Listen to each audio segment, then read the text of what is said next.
Have you ever wondered what games you should keep or you should lose? Find out here at Purge Reviews. Have you ever wondered what games you should sell or you should use? Find out here at Purge Reviews. Find out on our top 10 list what games you cannot miss. Don't forget to subscribe to Purge Reviews.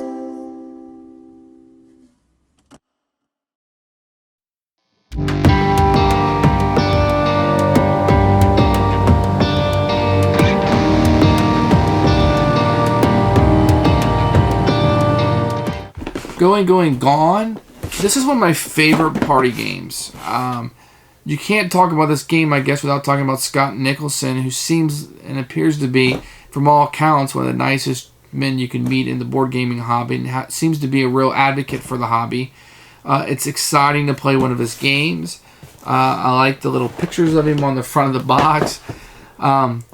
And he really has a good eye for a game. I mean, this is a very fun party game. It's very frantic. Everybody's playing at the same time. I've played this with non-gamers in my office. I've played this with gamers. I've played this with anybody in the middle. And it has always been a fun experience. It does play up to 6. I don't know if I would play this with 2 people, but you certainly can. Kids can play this game, but I think that they may have a tough time understanding the value of stuff, but can still have fun. This is a game that you could play at Thanksgiving dinner with non-gamers. You could play this at your Christmas holidays. You could play this with just about anybody. And this is a go-to party game for me. If I got 6 people and they're not heavy gamers and we want to play something like a party or light, I don't really enjoy a lot of party games.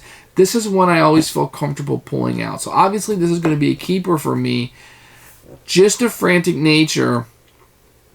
The use of the cards. Each card can be in a collection or a country, which adds different ways to collect those. So if you're collecting comic books, you may still need this or you may need the comic book, but I may need the comic book too because I'm collecting the country Germany, for example. So even though I'm not collecting comic books, I may need the same card that you need, and that is fantastic. That's a wonderful little wrinkle to add to the game. So it's not just like, well, you're doing comic books, I'm not doing comic books, so I'm never going after what you want. That second layer is exactly what this game needed, and it has it. Now, this also isn't the deepest of strategy games. This is a light party game, and you're going to overpay for things, and you're going to laugh, and you're going to go with the flow, and that's what this game is. So don't go into it thinking it's going to be a strategic thing. You're going to laugh, you're going to screw up, you're going to have fun, and you're going to say, going, gone, a whole lot of times. So this is going to be a keeper for me. I enjoyed it a lot. The components are nice. This is one of the few party games I'll play. The box likely could have been smaller. That would have been nice, but that's such a small nitpick. Stronghold has a hit on their hands, and I'm sure they know that.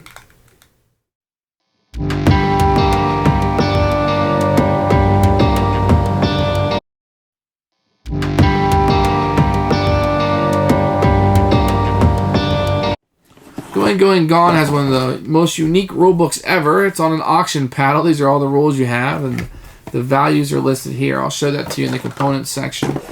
But the rules are very clear. This is not a rules-heavy game. This is a fun game. This is a game that's designed to be played the way you want to play it within the confines of the rules. So I enjoy that very much. You can read the rules in 5 minutes or less and be up and playing. So you don't need to study this rule book before you play.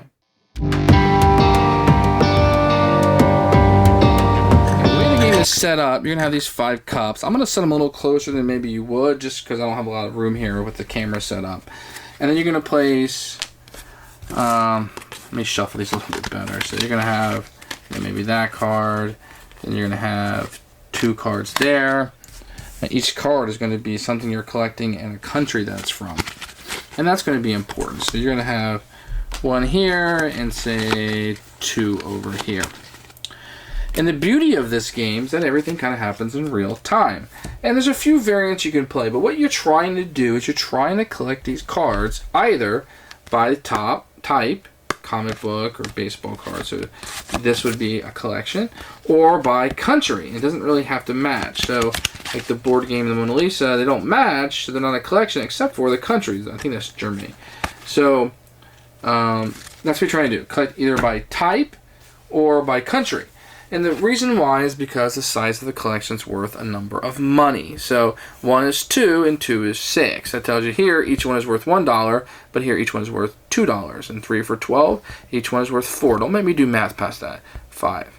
Yeah, I could do that. So the way the game goes is that you're going to play 7 rounds, and each person is going to take this thing, and they're going to start the bidding, go 10, 9, 8, 7, 6, 5, 4, 3, 2, 1, and then go gone, and cover all these up where nobody else can put cubes in them.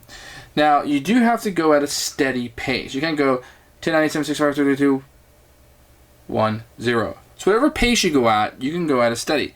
But this game is pretty fun. You can do whatever you want with it. It's the same game. So when he's counting 10, people will be putting their money, which is cubes, into different cups.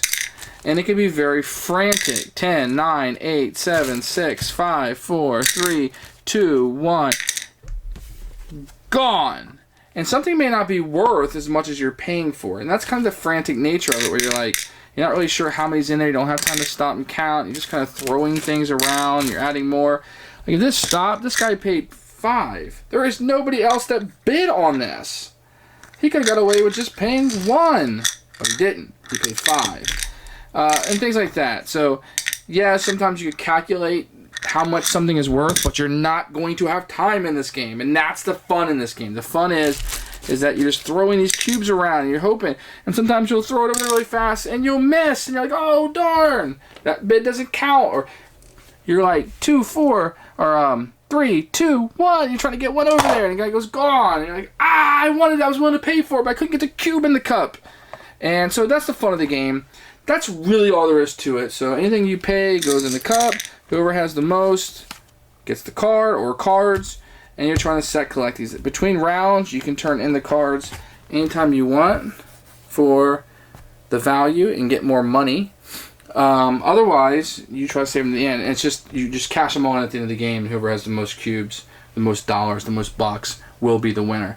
Going, gone. It's really hard to show how fun this game is in this kind of setting because the rules are so simple, but the fun is in the frantic nature of it.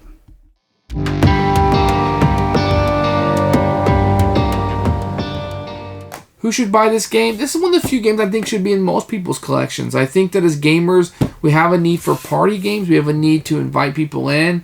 You might have a new couple in. This is a great game to bring to a church event, to a scouting event, to young men's, 3 couples getting together. This is a fun game that fits a lot of different scenarios for you.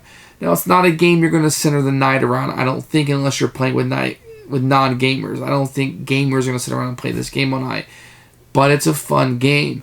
And you got to keep the pace going, and you got to kind of get into it and throw the cubes around. But I've played this with people who don't play board games outside of Sorry and Life and stuff like that. This is a good board game, and people will have fun with it. And it's simple enough to get everybody involved at the same time. And there's absolutely no downtime to the game, which is a huge plus for me.